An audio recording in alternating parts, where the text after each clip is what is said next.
신랑이 이제 관상에서 보면은 이 코가 이게 좋으신데 돈을 번단 말이에요. 벌긴 벌어.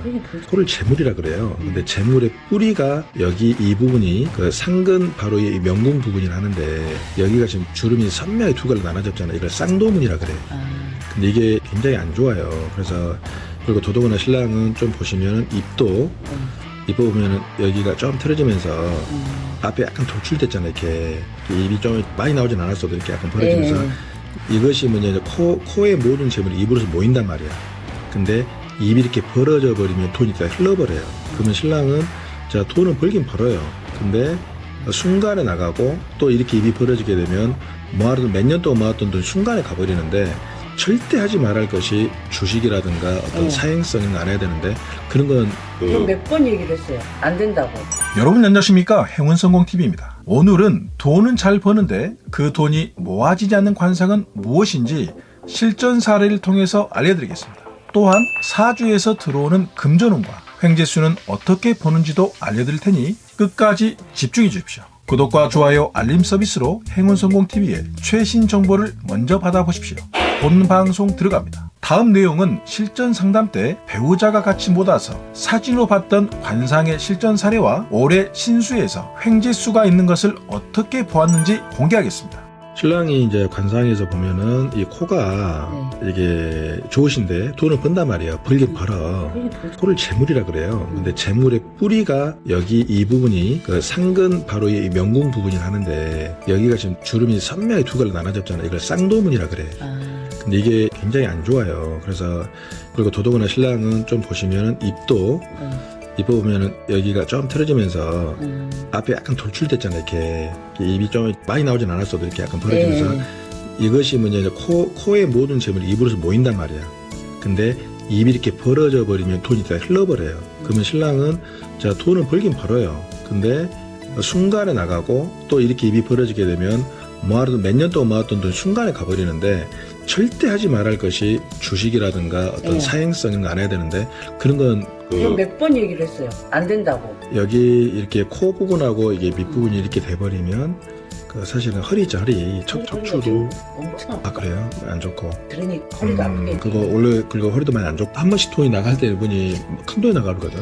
그러니까 이것 때문에 사실 몇 번의 결혼 위기도 오게 되고 엄청 많이 왔어. 신랑 사주에서 그리고 본인도 마찬가지인데 음양 오행 중에 나무 목의 기운이 두 분한테는 문서, 계약, 어떤 그런 유산 다 되는데 올해가 갑진년에 갑은 큰 나무라서 올해가 푸른색 청룡해란 말이에요. 내년이 을사년 을이 또 나무예요. 푸른색 뱀띠. 올해 내년에 두 분한테는 문서나 계약이 들어와요. 그러니까 이럴 때 예상치 못한 뭐 또 횡재수도 좀 오고 그다음에 이럴 때 혹시 유산도 갈 수 있는데 신랑이 몇째 아들이세요? 셋째요. 근데 효자야. 근데 효자기도 하고 유산을 받을 게 있어요? 집을 작년에 그 집이 좀 크거든요. 근데 다 허물어야 돼. 근데 이제 근데 이분이 그 받을 수 있는 운이 있어요 지금? 있어요. 있으니까. 내가 말은 다 됐어요. 아 그래요? 그러니까 나는 차라리 애기 아빠 이름으로 해주긴다 하고 네.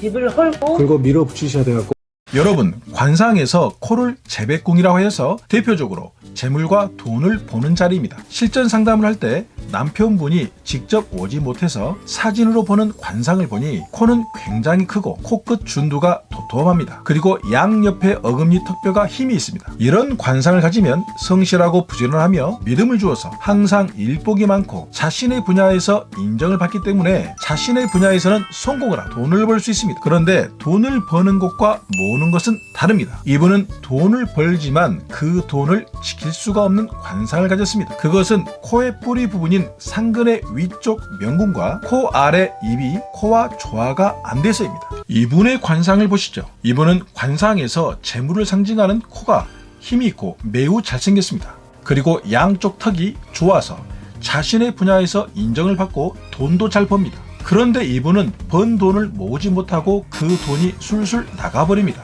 관상적으로는 무엇 때문에 그런 것일까요? 바로 코의 뿌리인 상근의 바로 위 명궁에 있는 쌍도문, 즉 두 줄로 내려오는 주름과 코를 지켜주는 성각이라고 볼 수 있는 광대뼈에 드러난 안 좋은 위치의 점들과 재물을 상징하는 코를 받쳐주는 입에서 시야가 도출되면서 입이 벌어져서입니다. 코를 하나의 재물을 상징하는 나무로 본다면 명궁은 재물의 전체 운을 상징하는 뿌리입니다. 이쪽이 꺼지거나 저렇게 두 갈래의 주름, 즉 쌍도문이 있으면 잘못된 투자를 하게 되거나 돈 거래를 잘못하게 되고, 코 옆의 광대뼈는 코를 지켜주는 성각 역할을 하는데 이곳이 꺼져 있거나 상처가 있거나 안 좋은 점들이 있으면 재물을 못 지켜주게 되고, 코를 받쳐주는 입이 도출되거나 벌어져 있으면 잘 모았던 돈이 순식간에 사라지게 됩니다. 관상에서 명궁 부위가 안 좋으면 재물의 운도 안 좋아지지만 전체 건강운도 안 좋게 됩니다.